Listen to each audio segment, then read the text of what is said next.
hirap ang pinagdadaanan mo. Pero ito ang unang hakbang para sa full recovery mo. Para na rin sa safety nyo. Palagi ka namin ipagdadasal, sister. O siya, may iwan na muna kita, ha? Kukunin ko lang yung results mo. Sister, bahala ka na muna kay Sister Norma, ha? Kukunin ko lang yung results. Opo, sister.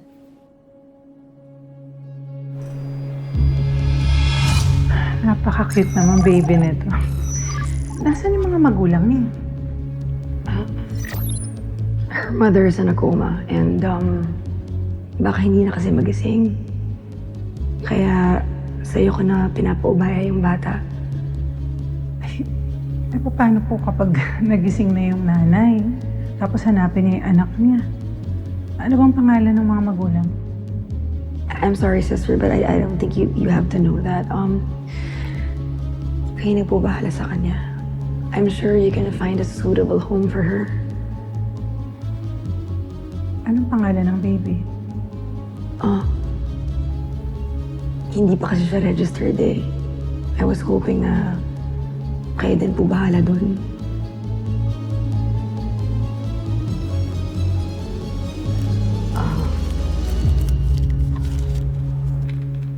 Hindi ako tumatanggap ng pera, miss. Hindi. Sister, tanggapin niyo na po para lang po sa lahat ng abala.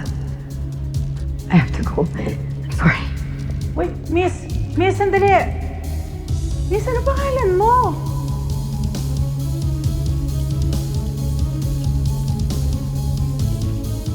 Sister Norma. Excuse Sister me? Norma. Excuse me. Wait po, yung 8 years ago, merong 2 months na baby na inabot sa'yo yung asawa ko. Si Martina. Martina Regalia po ang pangalan niya. Natatandaan niyo po ba? Sister, naaalala niyo pa ba ako? Gusto lang namin mahanap yung bata. Gusto namin malaman kung sino umampun sa kanya. Naku, napakabait naman ng baby na ito. Pagdarasal ko na magkaroon ka ng magandang buhay. Alam ko na ipapangalan ko sa'yo. Ivy Santos. Ivy, katulad ng lola kong nag-alaga sa akin. Ipapareho ko na rin yung palayo mo. Tibyang.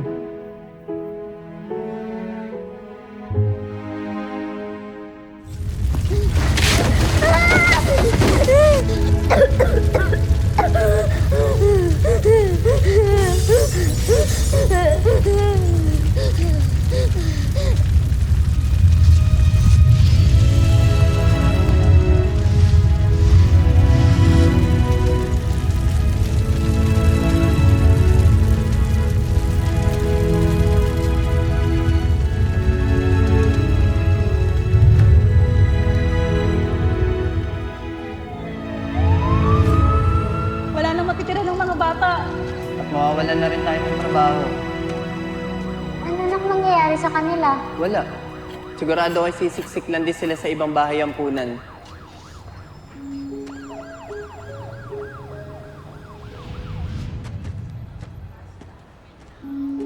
Ibiang? Ibiang, anong ginagawa mo dito? Ano ba yan? May natutulog na tao eh.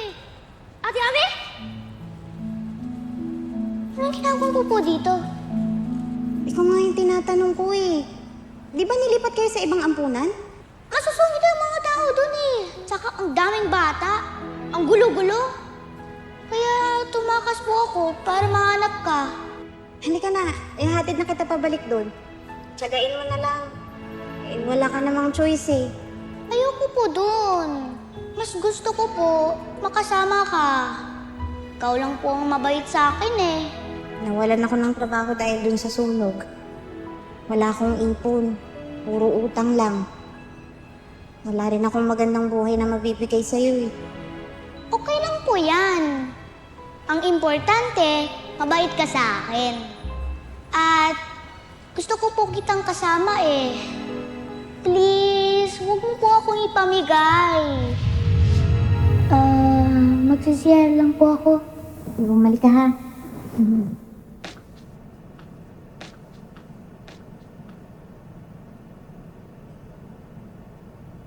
Mahirap talaga yung sitwasyon mo, Ame. Lalo pat hindi naman ikaw yung legal guardian ni Ivyang. Gandahan ko naman po, sister. Kaya lang magmula po nung nasunog yung ampunan, nag-lens din po si Ivyang dun sa pinaglipatan sa kanila eh. Hindi daw po kasi maganda yung pakikitungo ng mga bata sa kanya. Kung hindi ko po nga po siya nakitang natutulog sa kalye, baka kung ano na pong nangyari sa kanya. Sige. Pero sooner or later, kailangan iparegister mo siya para hindi kayo magka-problema in the future. Lalo pat nasunog lahat ng records ng bata. Opo, sister, gagawin ko po yung lahat. Isa ngayon po, ako lang tsaka si Ivyang yung masasabi kong pamilya eh. Biyaya ng Diyos na nagtagpo kayo. Ingatan mo siya, Ame, ha? Opo.